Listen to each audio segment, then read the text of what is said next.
From war to peace, poverty to riches, everyone aims for the same goal of happiness. This can even be the only reason some trudge forward in their lives. There is always the next level of enjoyment one wishes to achieve. At the pinnacle of this tower is a utopia of pure bliss, a life of no sadness that seems beyond your reach.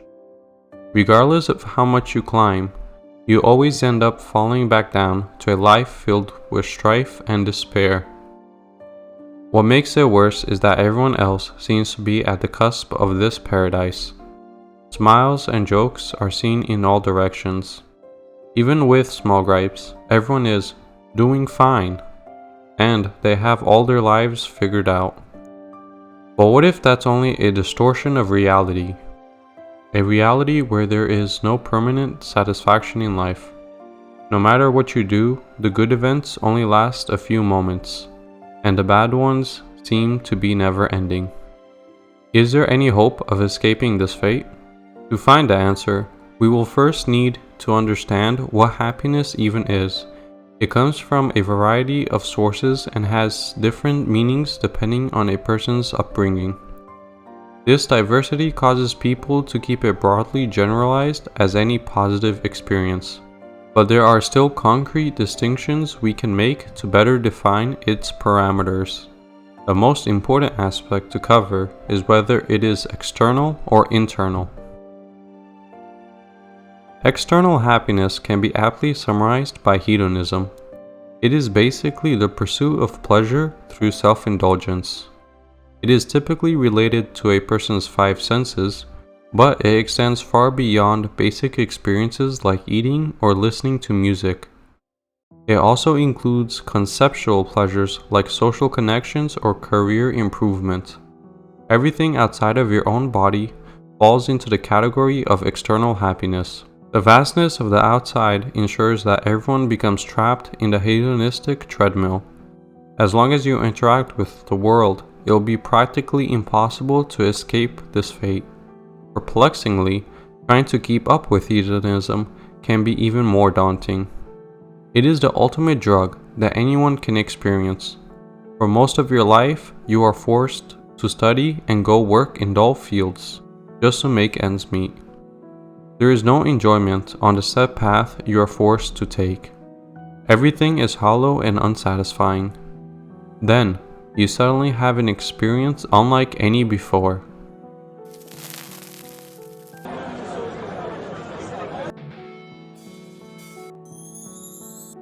And suddenly, everything feels great. You feel as if success is easy and meant for you. Now it feels good to be alive.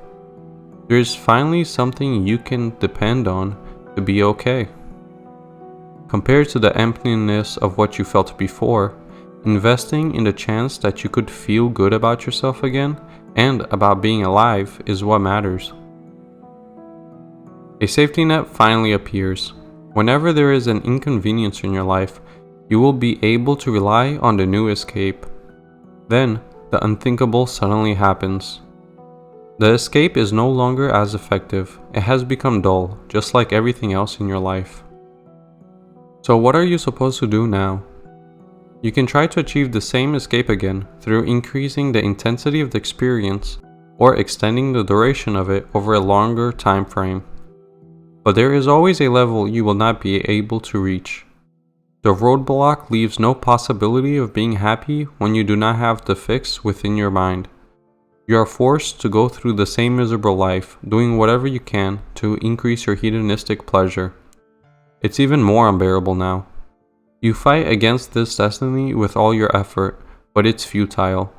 Inevitably, stumbling around in life, hope slowly vanishes in front of you. You become complacent and settle for eternal unhappiness, now using hedonism just to escape by life. But where does all this leave internal happiness? What could induce happiness while in the void? It may seem impossible to fathom such an emotion isolated from everything, but that is only due to society tying down the internal with the external. Although this is not inherently a bad thing, It does usually lead to some degree of depression when you can't meet the hedonistic quota. You can visualize happiness with a simple graph. The amount of happiness in the x-axis is relative to the most and least amount of happiness that you can experience. It fluctuates up and down while you experience the good and bad events in your life. Contrary to popular belief, having exclusively good or bad events in your life will not affect the fluctuation due to something called the set point. But what is it? Set point refers to a person's typical baseline level of happiness in their lives. The set point being high means you are considered to be usually happy. The set point being low means you are considered to be usually sad. It is composed of your life circumstances, daily activities, genetics, and your mentality towards life. Life circumstances and daily activities vary greatly from person to person, but it is a fairly general rule that the greater the opportunity to pursue your desires equates to the easier happiness comes to you. But regardless of difficulty, the most important factors to internal and overall happiness are genetics and mentality. People's genetics largely affect how they view the world and largely determine where the set point initially lies on the graph. But that only covers 15 to 16% of everything. There is still a lot in your control. The most important thing for you to achieve happiness is by making the best of what you're given. Society teaches people to always strive in making their circumstances better. Any unhappiness will be the direct result of not having enough, giving consumerism a life on its own through the constant desire to keep buying. But instead of always looking upwards, only trying to be satisfied by the tallest peaks, you have to make sure the dips aren't as great. You can find greater value with the little that you have. Choosing a path in life that you want to strive for will bring lasting happiness. It will not be a utopia free from pain. All the bad and good moments start to transcend the solitary existence. Everything will be easier to manage since they all have a solid purpose. Every moment will now be part of your grand journey, and you won't be suffering for no reason anymore. Now there is something you actually get in return for the hurdles life throws at you. Certain goals will be unrealistic to work for the vast majority of people, so how would you find one that suits you? It may seem daunting undertaking such a task since it is a major life decision with many variables. Luckily, this video will be able to help you find that goal. It is linked in the description for those that are interested.